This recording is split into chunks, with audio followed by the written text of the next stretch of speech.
The views and opinions expressed by the hosts and the guests do not reflect those of the show, the management, and the company. Hello, sa ako dito, tamang oras mismo po ba ito? Mr. Martinez po ito. Action na po ba agad natin niya? Ora mismo. Tandaan niyo, ito yung dating airport.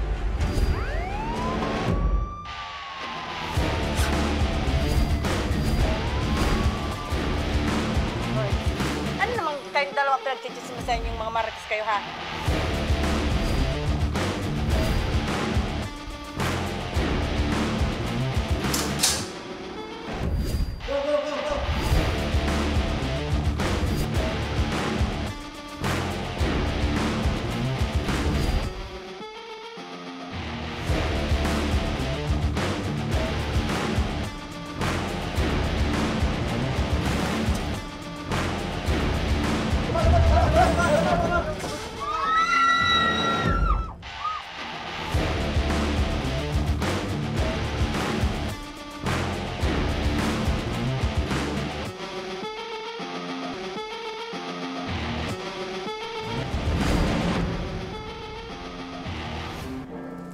Magandang hapon sa inyo mga ka-action. Live na live po tayo ngayong araw ng Lunes at tuloy-tuloy ang ating pagbibigay ng serbisyo publiko.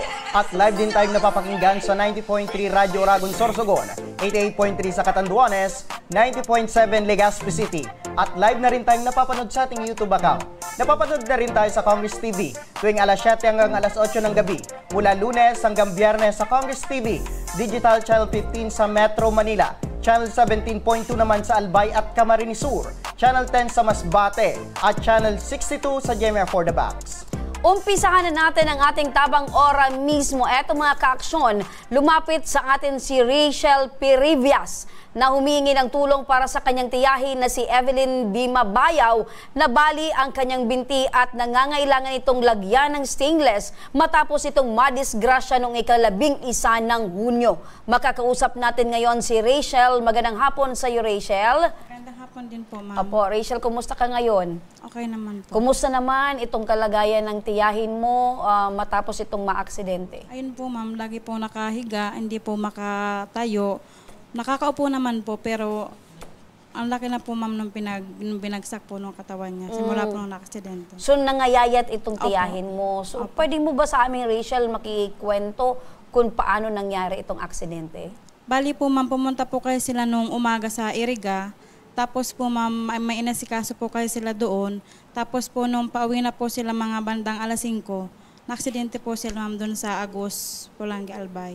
Aha, dyan sa may Agus Opo. Pulangi. So, lula ng motorsiklo Opo. itong tiyahin mo. Opo. Sino yung driver nung Apo niya po, ma'am, si Mark Julian Malate. apo niya? Opo. Okay, so yung tiya mo ay ilang taon na ito? 65 po. 65 years old Opo. na. So, yung apo niya, 21. 21 years old. So, paano nangyari itong aksidente? Nababanggit mo doon sa may Agus Pulangi nangyari yung aksidente. Ano yung kwento sa'yo ng tiyahin mo? Sabi po kasi ma'am, medyo nag-overtake daw po, tsaka nakapasok po ng konti sa kabilang linya. Pag ano po daw nila, pag overtake, nandun po daw yung pick-up, dun po, nabangga po sila dun sa side. Nag-overtake at nakain yung kabilang linya. Opo, yung konti po. Nabanggit mo na ang nag-overtake yung apo ng tiyahin mo. Opo daw. So meaning, sa investigasyon, sila yung may kasalanan. Opo. Okay. So, ano sana yung gagawin nila sa area? May inasikaso po ma'am na ipapalipat po sana din sa Kinuartilan. So may inaasikaso. Ito ba nangyari gabi, tanghali, umaga? Ayun po ma'am, yung aksidente? Gabi, po, hapon. Hapon. Opo. So maliwanag pa, pero Maliwanag. sa hindi inaasahang pangyayari, nabangga Opo. sila. Okay. So, bakit? Kasi from Iriga to Pulangi, medyo may distansya, no? Opo. Malayo din, ilang kilometro din yung biyahe. Bakit naisipan nilang magmotorsiklo instead na mag-commute?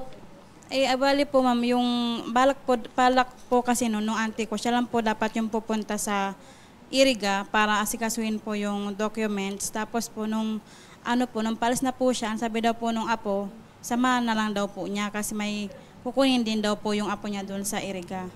Aside po sa inyo ate na nag-aasikaso dito at tumutulong sa tiyahin mo, meron pa ba kayong kapamilya na naaasahan din sa pangangailangan ng tiyahin Opo mo? ma'am, yung mga anak po nila. Ilan na yung anak nila? Ano po, Siyam. Siyam! Opo. Siyam yung anak ng tiyahin mo. Asan na si itong Siyam na ito? Puro po ma'am nasa Maynila, may mga kanya-kanya rin pang pamilya. Meron din po dyan ma'am yung anak, kaso lalaki, 2.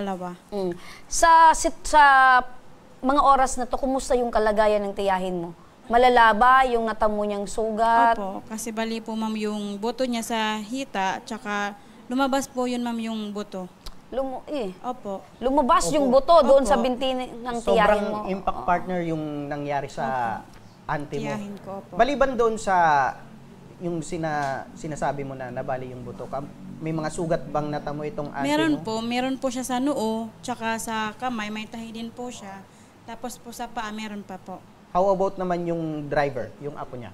Yung driver po, gasgas lang dito sa siko, tsaka sa tuhod. Opo. At agad naman ito, during the incident or accident, agad naman itong naidala sa ospital. Opo.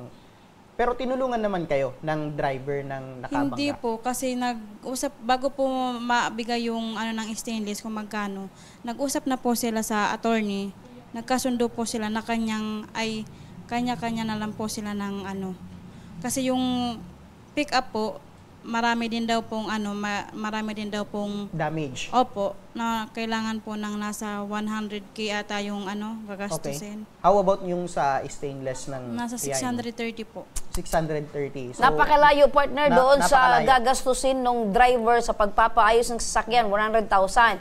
Sa kanila, 600,000, tapos bali-bali pa yung buto. Pero sabi nga partner, kasi sa legalidad, may kasalanan yung tiyahin nila or May negligent yung itong driver. Opo. At ngayon ay napagkasunduan na kumbaga yung auntie mo ay sasagutin na lang yung kumbaga kanya-kanya na Opo, lang kanya-kanya na sa lang gastusin. Opo. Before ito mangyari, ano yung pinagkakakitaan ng meron pa ba itong pinagkakakitaan na auntie mo? Dati po, sir, nagtitinda po sila ng ng luya, ganyan, ng saging. Opo. Yung how about yung driver? Nag-aaral po.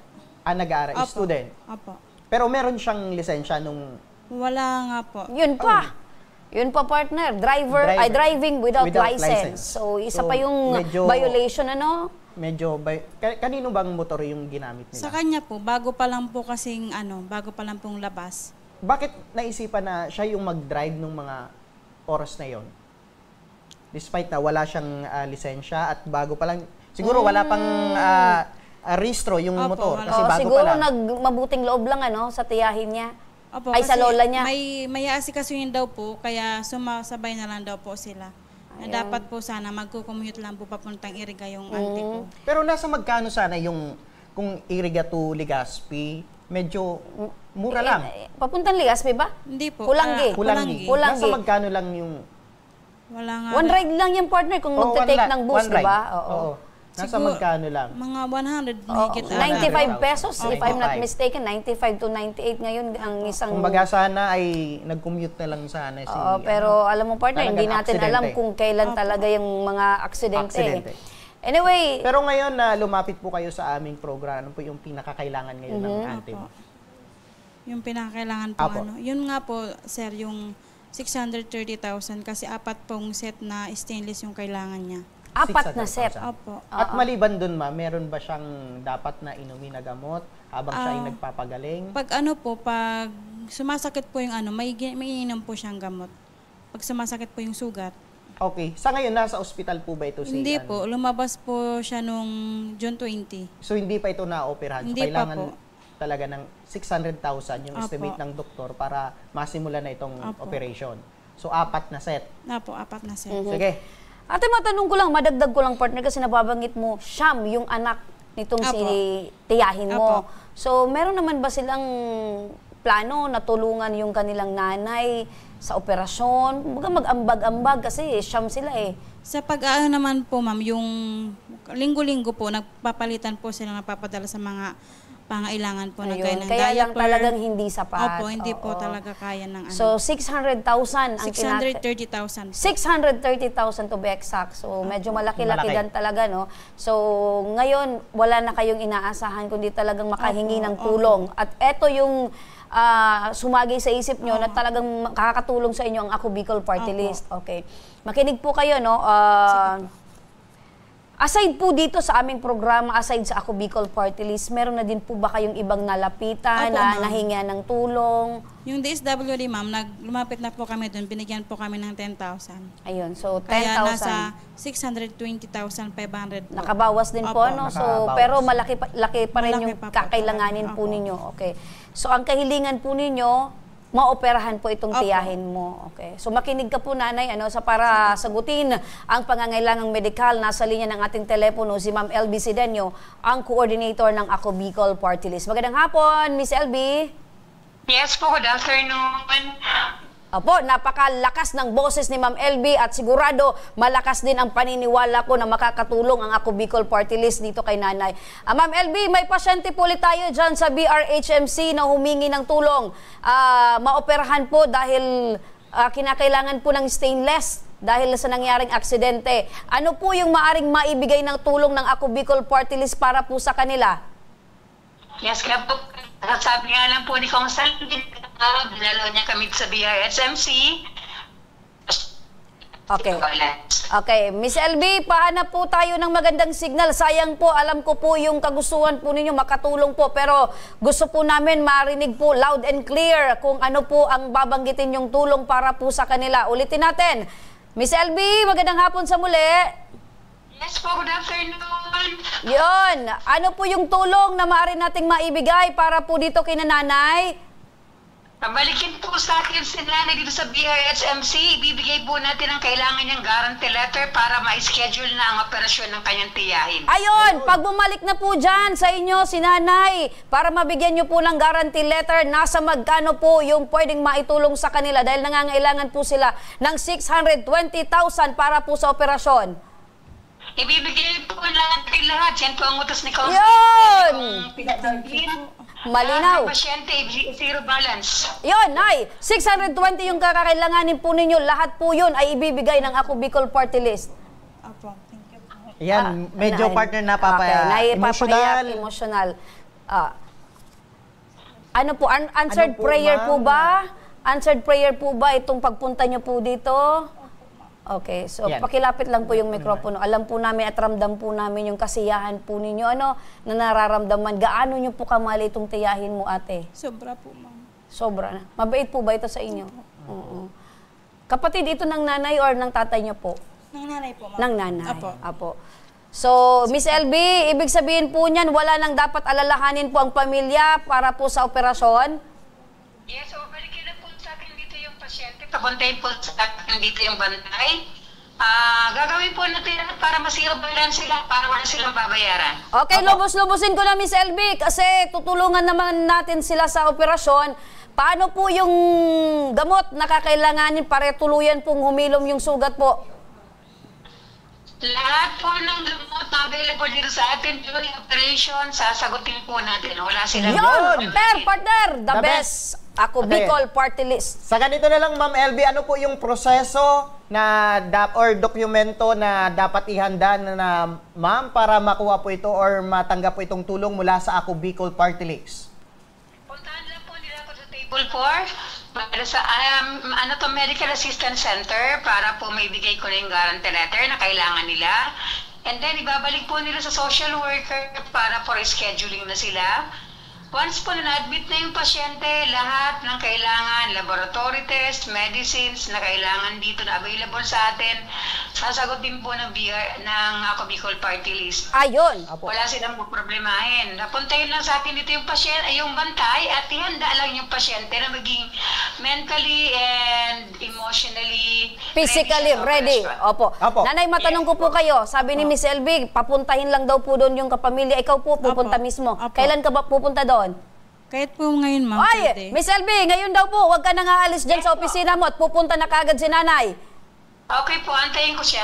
Yun. Ayun. Hintayin kita. Madali Para kausap talaga si hintayin Miss kita LB. dito. Parang sabihin mo, upo ka lang dyan. Upo lang po ako. Opo. Lakad ka, lalakad po ako. Ganyan si Miss LB. Kaya Okay. pumunta ka kaagad dahil yung tulong ay naghihintay na po sa inyo. Okay, Ma'am LB, kung meron kang mensahe po dito kay sa pamangkin ng pasyente natin, ano po yun, Ma'am? Ay, ready lang po natin, nanay. I-ready mo lang po yung tiyahin mo. Dapat i-orient mo po siya na kailangan niya pagdaanan yung operasyon, pagdaanan yung proseso para gumaling siya, para makalakad siya muli at maayos yung kanyang mga baling duto. Yun lang naman ang kailangan gawin ng mga bantay. Bigyan ng moral support yung pasyente kasi yung pagbayad, tayo lang ang may problema doon.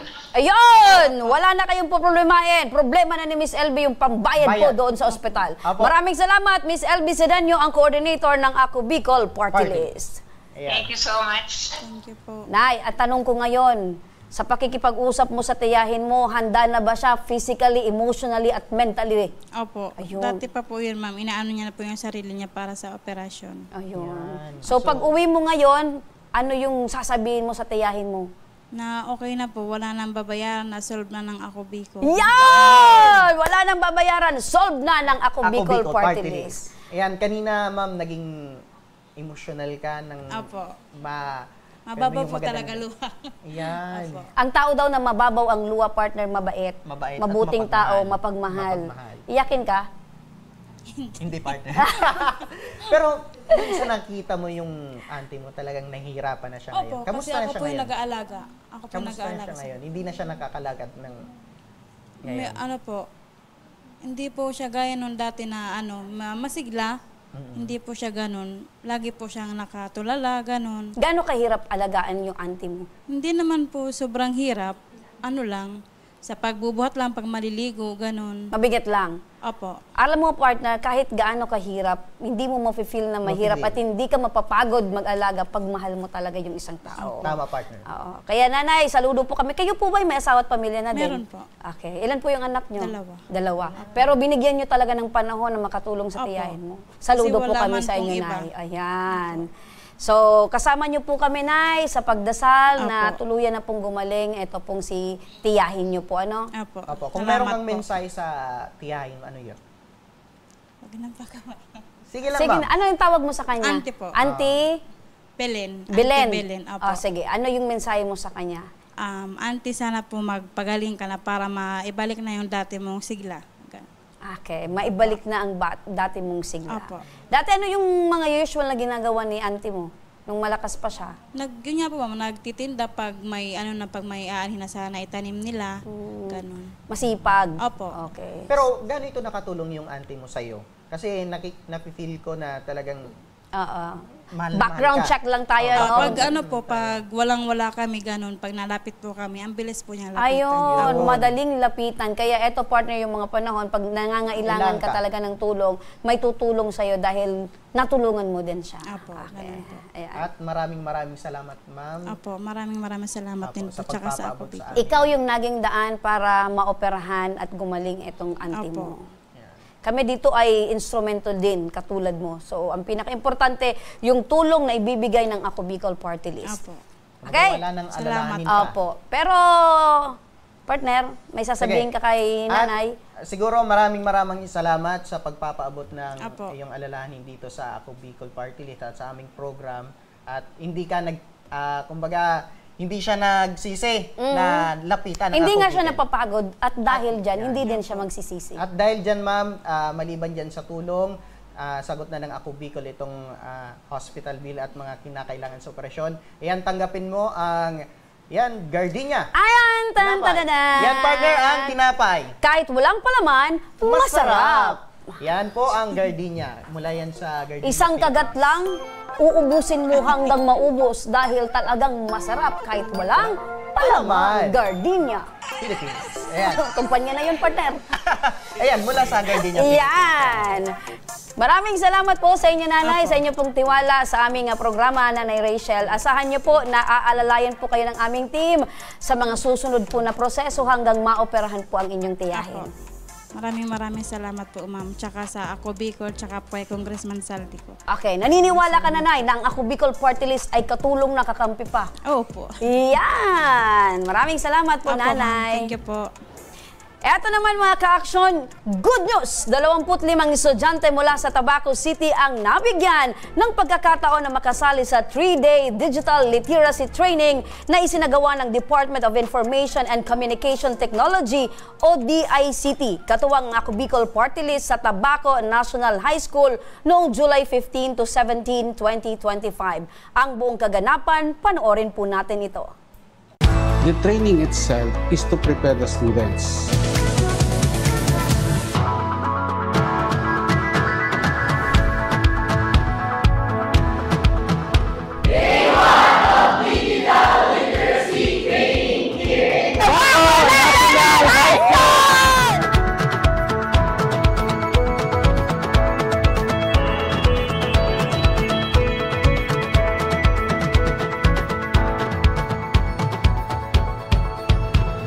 Sa unang araw, ang ating training nakapokus sa Microsoft Word. Nag-discuss tayo ng fundamentals ng Microsoft, nagkaroon ng mga activities ng Microsoft.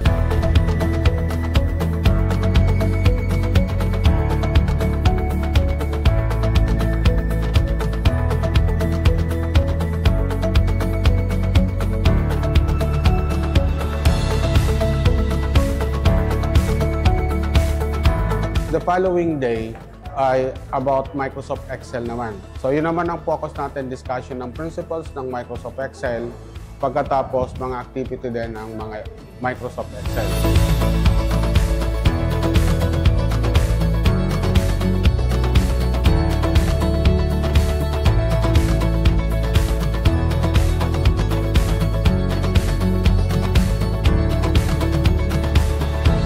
Then, ang pangatlong araw ay Microsoft PowerPoint and also meron din tayong cyber hygiene. Nandiyan na yung etiquette, data privacy, at saka cyber security. So far, so good.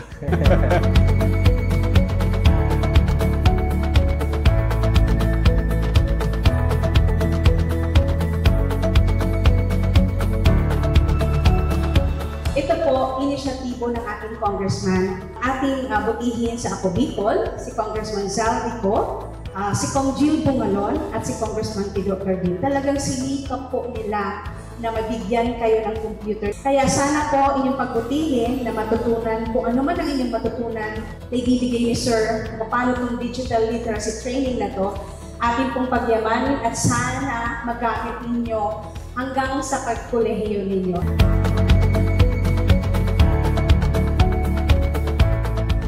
Out of the thousands of students. So kayo ang mga very lucky. So sana ang appeal after this one is magagamit ninyo yan to the max, to optimum.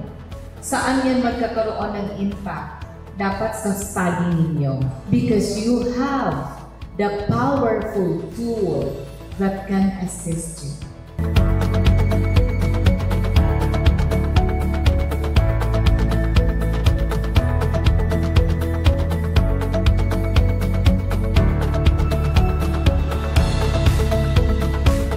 I'm Steven C. Beltran, I'm 18 years old and I'm currently a first-year college student. And malaking tulong po itong program sa akin kasi malit lang ang alam ko tungkol sa digital literacy. Kaya malaki po itong training para may mas lalo pa akong matutunan po. Sabi ko po ay marami pong salamat and I'm very grateful po kasi binigyan nila ako ng opportunity para sa ganitong training na libre lang and mas makakatulong po sa akin kasi binibigyan po akong knowledge about digital literacy.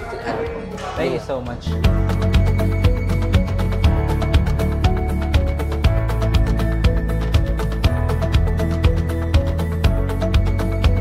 Sana kapag nandyan na sa kanila yung mga laptop, patuloy silang mag-enhance ng kanilang knowledge, gamitin nila sa maayos, gamitin nila sa pagre-research, gamitin nila yan paggagawa ng mga reports. Sa 3 araw po na training is very grateful po kasi nandito ako. Hindi ko po talaga alam yung about po dito. Unexpectedly lang po siya nangyari. Parang may purpose po talaga kung bakit ako nandito. So napakaganda po itong experience as a learning po, as a grade 12 student. Nagpapasalamat po ako sa kanila, yung sa Ako Bicol po and kay Kong Saldico po. Dahil po, isa po itong pribilehiyo at opportunity po sa aming mga wala pang kakayahan makabili po ng laptop, and yung learnings po na binibigay ng organization dito is napakalaki pong tulong sa amin.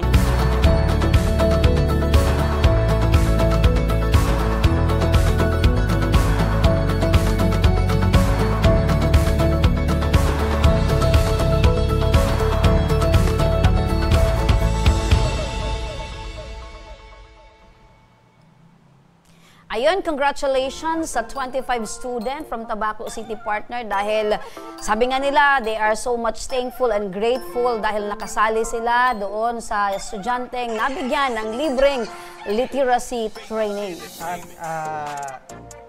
nakatalaan din. Na correct! Siyempre partner, alam mo partner, mapili ka lang na mabigyan ka ng libreng training, malaking bagay na. So ngayon, mabibigyan pa sila partner ng libreng laptop.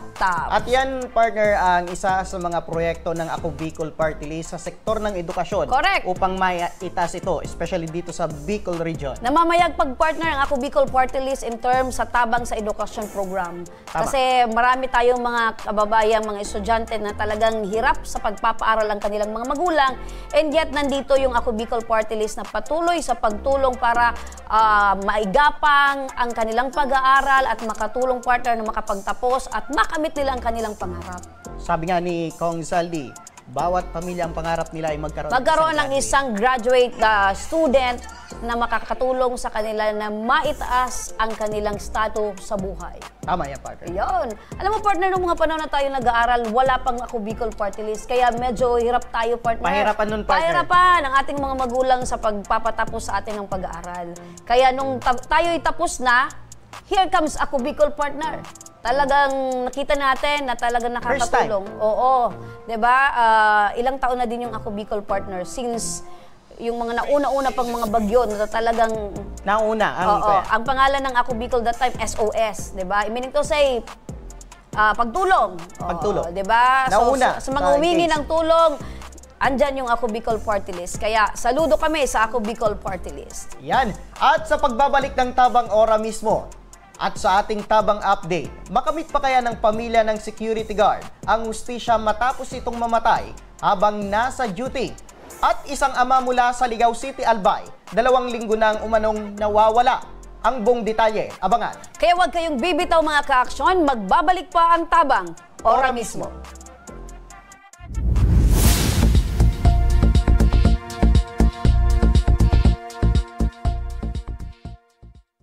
Marahin aldaw sa Indo Gabos. Ang aldaw na ini ay para sa Indo, para sa tuyang mga kababayang Bicolano na nangangaipuhan kan kalinga, asin manlain-lain na medikal na serbisyo. Ini po ang sa tuyang dalan para makapalhatod kan serbisyo maski guraano ini karayo o karani ang sa Indong kinamumugtakan. Ang Tarabangan Caravan ay sarupong inisyatibo kan Ako Bicol Party List na igwang layunin na darahon ang serbisyo medikal asin dental direkta sa saindong mga komunidad. Aram po niya to na daigabos may kakayahan o pagkakataon na makaduman sa ospital o klinika. Kaya't kami na po ang nagrarani sa Indo. Kaibahan ang matitibay na doktor, dentista, medical personnel, asin mga volunteer kan Ako Bicol Party List. Libre po gabos ang serbisyo medikal, dental, laboratory, asin mga bulong. Wala po kamo na dapat ihadit sa gastusin taini ay para sa indong kalusugan. Kaiba taman po ang satuyang programa ang libreng gupit asin masahe para sa satuyang mga kababayan. Maliban digdi, may local recruitment activity man kitangunyan. Ini po sarong biyaya para sa satuyang mga kababayan na nag-aanap kitrabaho. Sana po ay makatabang ini sa Indo. Tangani, makaanap ki mga bagong oportunidad para sa indong pamilya. Mga kababayan, muya ko pong ipaabot sa Indo na ako Bicol Party List permi yaon para sa Indo. Sadto ngunyan asin sa maabot. Kami po ay padagos paglilingkod sa bawat Bicolano. Kami po ay nagpapasalamat sa saindong padagos na suporta. Habang yaon ang suporta kan kada Bicolano sa ako Bicol Party List, padagos po niya to dadarahon ang mga programa na direktang nakakapiktar asin nakakatabang sa saindong gabos. Sa giraray, dakulaw pasasalamat po sa indong pagtangkilig asin pagtitiwala naway padagos niya tong ipangaji ang mga kalusugan asin kaligtasan kang bawat saro. Padagos po kitang magtarabangan asin magkasararo para sa mas malusog asin masiglang Bicolandia. Nakulang salamat po asin maray na aldaw sa indong gabos.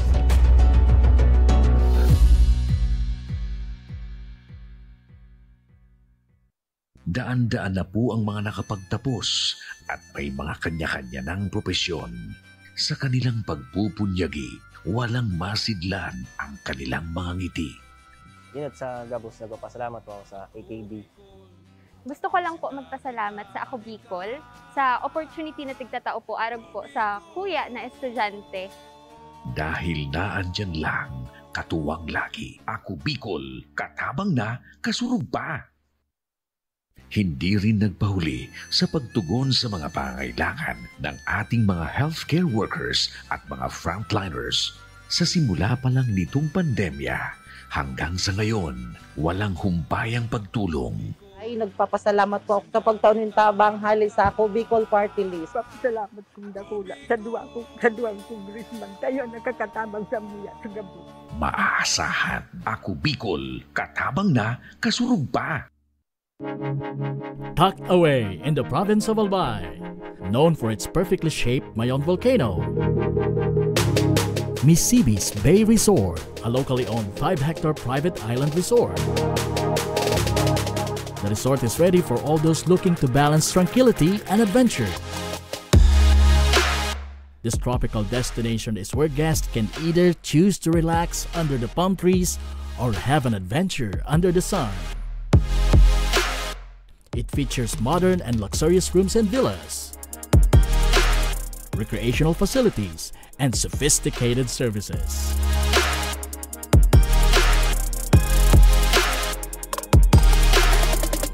Come and experience Misibis Bay Resort, your tropical island getaway.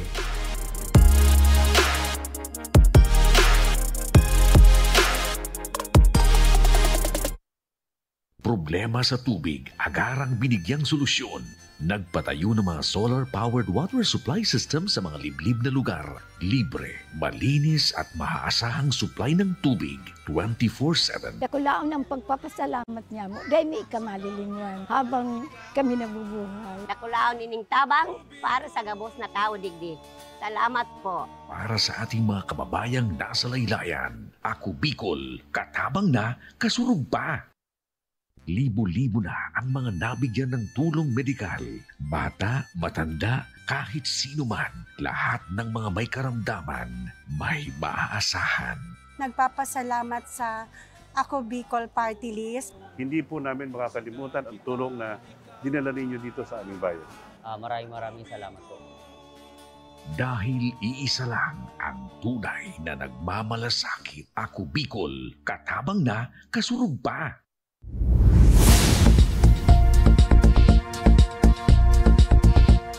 Nagbabalik ang tabang. Ora mismo itong mga kaaksyon noong nakaraang Marso. Lumapit sa atin ang isang pamilya mula sa Naga, Camarines Sur dahil ang kanilang padre di pamilya na security guard binawian ng buhay dahil umawat sa gulo habang nasa duty. Pero ang ahensya wala umanong ginawa sa pangyayari. Ang buong pangyayari, panoorin po natin ito. Ang ama ang nagsisilbing haligi ng tahanan. at siya rin ang nagsisilbing gabay upang magkaroon ng matibay na pamilya. Pero paano kung sa isang iglap, mawala at bawian ito ng buhay? Wala na po siya. Patayin na siya. Wala na pong maghahatid sa mga anak ko na nag-aaral. Wala na silang tinatawag na papa.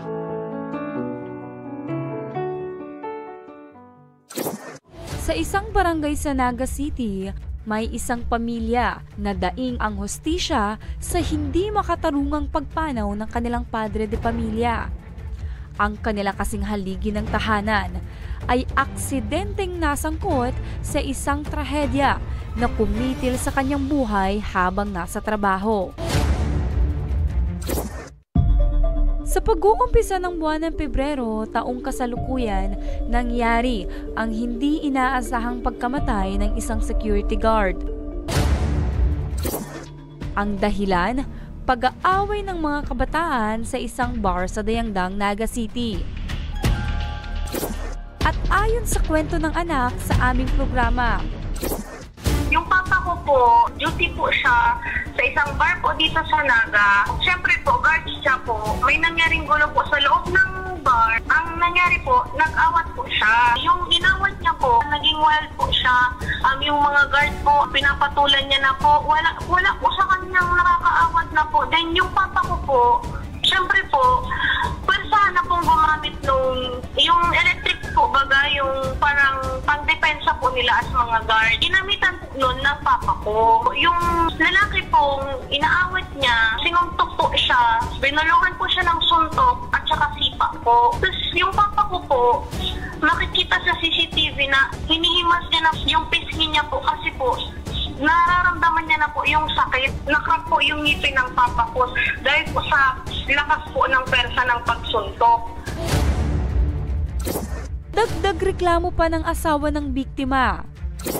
Nagpapadala na po yung asawa ko daw po sa hospital. Ang sabi daw po ng pulis, wag na muna at hindi pa tapos ang interviewin. Sabi ko po, bakit po hindi dinala kung wala po akong sakit? Talagang ako po susugod doon sa pulis at sasalitaan ko po sila. Bakit ginawa nila yan sa asawa ko? Hindi rin daw umano naging madali ang paghingi ng asistensya mula sa ahensya ng kanyang asawa. Maging ang mga ito ay umiiwas na umano sa responsibilidad. Nung mga araw na yun, ma'am, nang mangyari itong krimen, kinausap ba kayo na agad ng agency ng tatay nyo na maaaring maipabot na tulong mula sa kanila? Wala po. Inaasahan ko nga po na tutulong sila sa amin kasi nga po, hindi naman po within the day nakipag-contact sa amin sila eh. Pero nag-contact po sa amin yung secretary, sinanong po kung kailan po yung leaving ng papa ko. Eh, nag-reply po ako doon, nagsabi ko, March 7 po dapat yung leaving, kaso naurang po ng 11 kasi nga po, hindi pa po kami fully bayad doon sa funeral po. Tapos sinin lang po ako, wala na pong response. Yung secretary po mismo ng Mansonic Security Agency, ang sabi niya po sa amin, yung kaya lang daw po nilang ibigay is 3,000 to 5,000 kasi yun lang din daw po yung halaga ng buhay ng tao.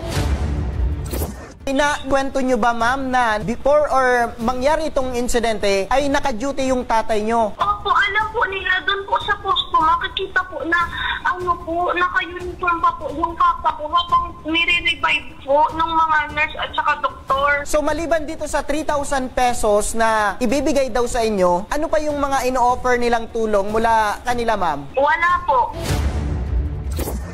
Hindi ko na po akong mag-post kasi po wala po silang binigay sa amin mula nung nakaburol si Papa, kundi yung pong stand na bulaklak, yun lang po, wala na pong iba. Kahit po magbigay sila, hindi naman po namin yung tatanggapin na 3,000 po, sabihan po kami na ang halaga ng buhay ng tao, 3,000 to 5,000 lang po. Ating tinawagan rin ang Mansonic Security Agency sa Naga City upang maimbitas at alamin ang kanilang panig, ngunit mariing tumanggi ang kanilang ahensya na magbigay pa ng anumang pahayag. Ayon kay Mabel Olpate, administrative staff, ay wala daw silang pagkukulang sa pamilya ng namayapang si Howen.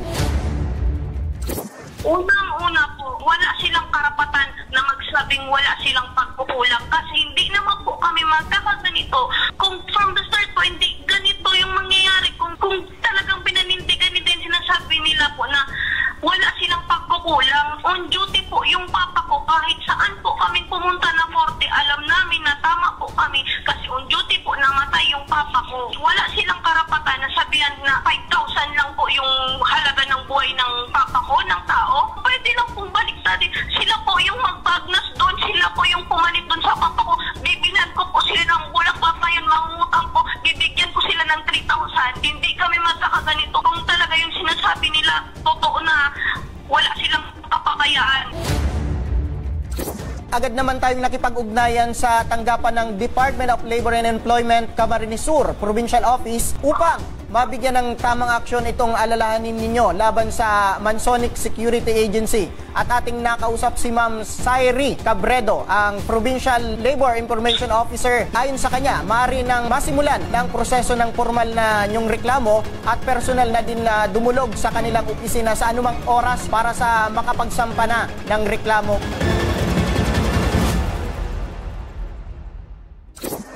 Bilang aksyon ng aming programa, agad kaming pumunta sa bahay ng biktima para samahan sila sa DOLE upang maghain ng formal na reklamo laban sa Mansonic Security Agency. Tatry daw po nila na kontakin ngayon yung agency, mapadalahan ng email dito sa Naga po, sa Dayagdang, para po makausap namin, tapos mapag-usapan nga po doon about doon sa nireklamo namin. Ngunit sa araw ng kanilang paghaharap, hindi lumitaw ang ahensya sa opisina ng DOLE. Dapat po makakausap namin ngayon yung representative ng agency po. Komplikado ngayon kasi nga po hindi napaabot sa kanila yung sulat kasi wala na sila dun sa address na binigay namin dun sa DOLE. Lumipat na po sila.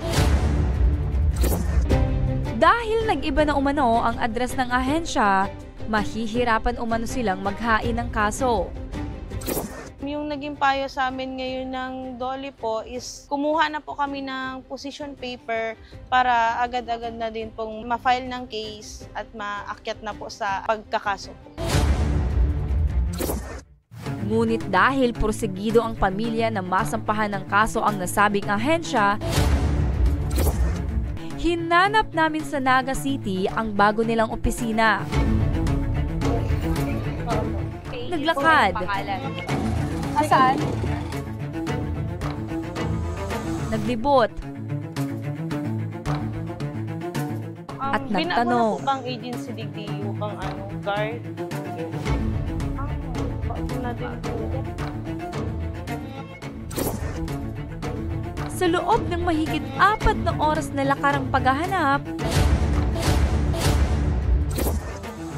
natunto namin ang bagong opisina ng ahensya sa looban at hindi mataong lugar. Agad namang napalitan ng matinding ginhawa ang pagod ng mag-ina dahil ngayon tuluyan na nilang maisasampa ang kaso. Yung sinasabi nila na wala sila naging kapabayaan. Unang-una kung wala silang naging kapabayaan, hindi na sana aabot po sa ganito eh. Sila pa po yung matapang. Hanggang ngayon, sila pa po yung parang nag-aano sa amin na magkaso, ganyan. Wala silang pagmamahal sa empleyado nila. Wala silang awa, wala silang pagmalasakit. Kumbaga po, yung pagtulong man lang nila, dapat lagi pong andun kasi nga po, naging empleyado po ba na nila si Papa? Wala naman po sila masabi kay Papa kasi mahal naman po nung Papa ko yung trabaho niya. Tapos ganyan po yung gagawin sa kanya ng agency. Baka walang kwenta po. Sinubukan din ng aming team na kunin ang panig ng ahensya, ngunit hindi na ito nagbigay pa ng komento. Sa ngayon, gumugulong na ang kaso laban sa suspect. Magbabayad yun sa ginawa niya. Hustisya, tsaka yung responsibilidad ng agency na pilit po nilang tinatakbuhan, tinatanggihan. Pilit po nilang kinakaila na wala silang naging kapabayaan. Hindi naman maiwasang maglabas ng hinanakit ang pamilya ni Joel. Dagok sa buhay. Ito ang nararamdaman ng kanyang pamilya dahil ayon sa kanila, isang mapagmahal at responsableng ama ang nawala sa kanila. Wala po akong masabi sa asawa ko. Kahit po yan nagagalit sa akin, pag sinabi ko po na sa kanya na ganito gawin mo, sumusunod po yan. Namimiss ko po yung pag-aano namin, pagdadating niya kumusta? Wala na pong maghahatid sa mga anak ko. Wala na silang tinatawag na papa. Salamat, ginapang mo ang lahat. Magbuhay mo lang ang pamilya mo. Kahit naghihirap tayo, pinaglalaban mo. Kahit po may bagyo, umuwi po yan. Kasi tinitingnan kami kung okay. Ngayon wala na.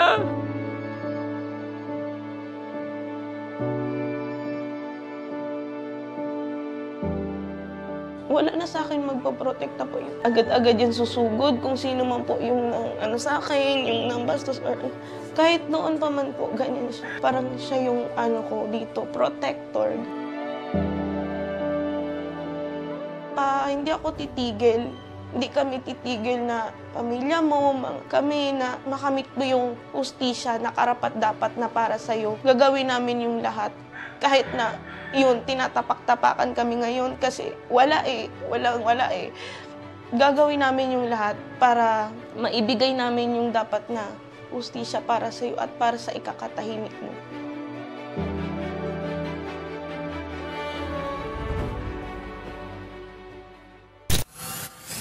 Paalala mula sa otoridad, uminom ng naaayon sa kaya at huwag hahayaan na may masirang buhay dahil sa kapabayaan ng pag-inom ng alak.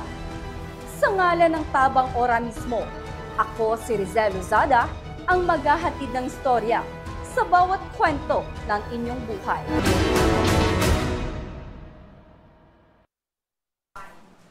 Ayan partner, hanggang sa ngayon, hustisya ang hiling, ang panawagan ng kanyang pamilya, partner. Pero eto partner, yung mga empleyado, ito yung security guard na handang ibuwis ang kanyang buhay para sa kanyang serbisyo. So balit, yan, partner.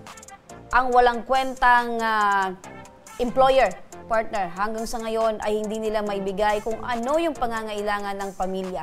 Kaya sa mga ganyan, partner, ng mga security agency, dapat yan ay ipasara. Tama yan, partner. At sana maging aral din ito sa ating mga security guard na pumili tayo ng mga agency na karapat-dapat at kaya tayong alagaan.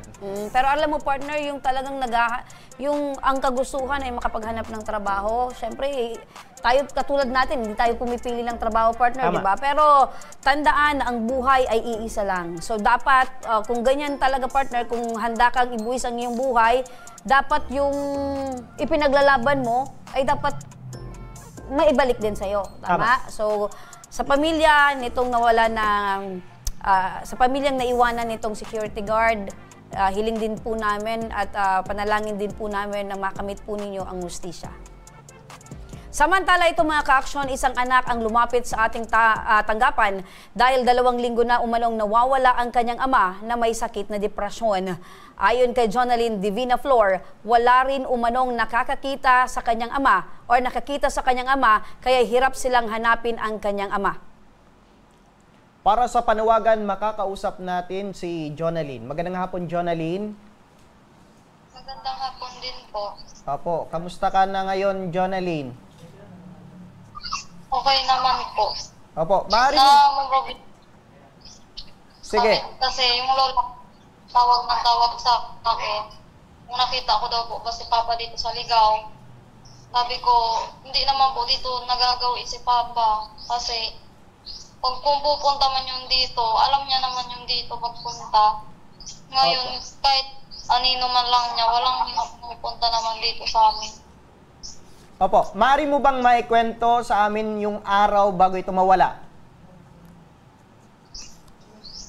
Yung araw po mismo na yun nung nawala siya nung July 7 po yun. Umalis siya, hindi po siya nagpaalam sa lola ko. Opo, pero saan po ito nakatira, itong tatay mo? Sa po, Nasisi. Opo, so nakatira ito sa lolo at lola mo? Opo. Bakit siya nakatira doon? Doon po pinastay nung lola ko kasi kanya-kanya na po kami may pamilya. Yung dalawa ko pong kapatid nasa trabaho, kaming dalawang babae na may pamilya na po. So, yun na lang po choice niya na doon po siya magstay.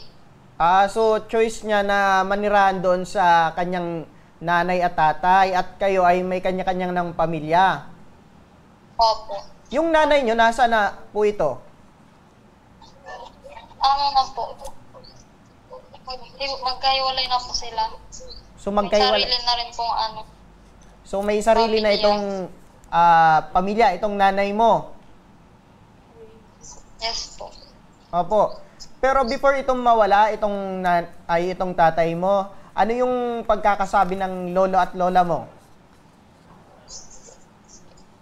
Siguro po, may nagtampo na naman po siguro yun. Kasi, yung lolo ko po minsan kasi may nasasabi. Siguro naririnig po niya. Magandang hapon sa'yo, Jonalyn. Magandang hapon din po. Opo.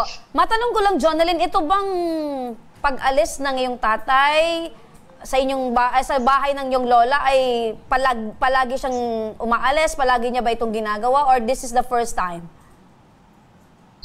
Na naman po. Dati po, oo. Ngayon, tapos mga ilang taon po, bago na ulit na naman to. So ibig sabihin, may mga beses na din na umaalis at bumabalik lang itong tatay mo? Opo, kaya nanibago sila ng mga lola ko na bakit daw hindi po umuwi kaagad. Okay. Hindi na bumalik. Oo. Meron bang nararamdamang sakit or meron bang pinagdadaanan nitong tatay mo? Meron po. May po kasi siya, depression siya. Yung pagiging depressed niya po, yung nagkukulong lang lagi siya sa kwarto, hindi siya lumalabas. So meron ngayong po pagligo. Meron ngayong depresyon na nararamdaman yung tatay mo. Sa tingin mo, ano yung pinagmulan nitong sakit ng tatay mong depresyon? Yun po, yung pag-iwalay po nila ng mama. Ayun. So doon yun nagsimula. So eto bang pagkawala ng tatay nyo ay nai-report nyo na sa barangay or sa police? Yes po. Yung lola ko po nag-report na po sa police. Dito po sa Ligaw. Okay. So, kailan kayo nag-report sa police? Nung nung makaraan lang po si lola. Okay. So, matagal-tagal din bago kayo nag-blatter sa police, pero mga ilang araw nang nawawala itong tatay mo? Magdadalawang linggo na po. Magdadalawang linggo. So, dahil hindi kayo kaagad nag-report sa police dahil akala nyo, babalik din kaagad yung tatay nyo. Okay. So ngayon, wala pa rin kayong alam kung nasan yung tatay nyo. Kumusta? Kumusta naman yung mga kapatid mo? Tumutulong din po ba sa paghahanap sa tatay nyo or ikaw lang? Kami po apat, nag-post na po kami sa Facebook. Ayun, so... Yun na nga po, kaya po nakarating ako dito. May nag-message po sa akin. Okay, so dahil sa pagpo-post niyo sa Facebook, hanggang ngayon, wala pa ring balita kung nasaan yung tatay nyo. So ngayon, dahil nandito ka sa aming programa, manawagan ka, baka merong nakakakilala o nakakita sa tatay mo? Sige po. Nanawagan po ako na kung sino man po nakakita kay Papa, sana po mag-text lang po kayo or mag-message po sa akin sa Facebook para naman po magumaan na po yung pag-aalala ng dalawang matanda kay Papa. Kami rin po. para hindi na po kami mangamba kung nasan man po siya. Tsaka natatakot po kami kasi maulan ngayon, di namin alam kung saan natutulog. Yan mga ka-aksyon, muli nananawagan ang pamilya nila Jonalyn Divinaflor na taga Ligao City, Albay. Kung inyong namumukaan si Jessie Divinaflor or nakita sa inyong lugar, siya ay nakasuot na white t-shirt, maong na short at nakachinelas na blue. At maaaring mag-iwan ng mensahe sa aming official Facebook page, Tabang Ora mismo. Maraming salamat sa iyo, Jonalyn. At huwag kayong mag-alala, sabayan nyo po huwag kayong mag-alala dahil katulong nyo po kami itong programa sa paghahanap po sa inyong tatay. At sabayan nyo po ng panalangin na sana po ay nasa mabuting kalagayan ang tatay nyo at makauwi po sa inyo ng ligtas. Yan mga ka-aksyon, tulungan po natin ang pamilya. Salamat po. Ayan, in case may nakakita po sa inyo, ay maaari kayong mag-iwan ng mensahe sa aming Facebook page. At tulungan po natin na makita or mahanap agad itong si Tatay Jessie. At iyan mga ka-aksyon, ang mga reklamong ora mismong binagyang aksyon at tugon ngayong hapon. At para sa mga nagnanais na humingi ng tulong sa aming programa, panoorin po natin ito. Sa may mga problemang legal at medikal na nais humingi ng tulong sa ating programa, maaari po kayong magsadya sa aming tanggapan sa ground floor Embarcadero de Legazpi, Victory Village, Legazpi City. Bukas po ang aming tanggapan mula Lunes hanggang Sabado, alas 8 ng umaga hanggang alas 5 ng hapon. Sa mga nasa Metro Manila naman po at kalapit na lugar, maaari po kayong humingi ng tulong sa Action Cost Center sa North Wing ng Batasang Pambansa. Magpunta lamang po kayo tuwing araw ng Lunes alas 8 ng umaga hanggang alauna ng hapon. Maaari na rin po kayong magtungo sa Tabang Ora mismo Satellite Office sa Camarines Norte sa Provincial Capitol Building, Barangay 3, Daet, Camarines Norte. At para naman sa mga taga Camarines Sur, maaari na rin kayong dumulog sa Zone 2, Tagungtong, Goa, Camarines Sur. Bukas po ang aming tanggapan mula Lunes hanggang Biyernes, alas 8 ng umaga hanggang alas 4 ng hapon. Maaari din kayo magpadala ng mensahe sa aming official Facebook page na Tabang Ora mismo. Kahit anong reklamo ay amin pong tinatanggap. Huwag niyo rin pong kalimutang i-follow ang aming mga official social media account sa aming Facebook account, YouTube at TikTok account, Tabang Ora mismo. Action ko patuloy na magsisilbi. Action po sa mga... Hanggang bukas mga ka-aksyon, sama-sama pa rin nating aksyonan ang mga problemang medikal at legal. Ako po, si Nomer Corporal. Ito ang programang May Paninindigan, tutugon sa inyong pangangailangan. Ako naman po, si Remy Araneta Mindones. Magandang hapon at salamat. At ito ang Tabang Ora mismo. Action ko sa mga nangangailangan. Action ko lahat ay dadamayan. Noon at ngayon tayo'y sinamahan. Action ko patuloy na magsisilbi. Action ko sa mga nangangailangan. Action ko lahat ay dadamayan. Noon at ngayon tayo'y sinamahan. Action ko patuloy na magsisilbi. Isang masipag na pilantropo, sa hirap at ginawa kasama mo. Malapit ang puso sa mga natutulungan, may aksyon lagi sa nangangailangan ng idol nating congressman. Marami nagawa sa kabit.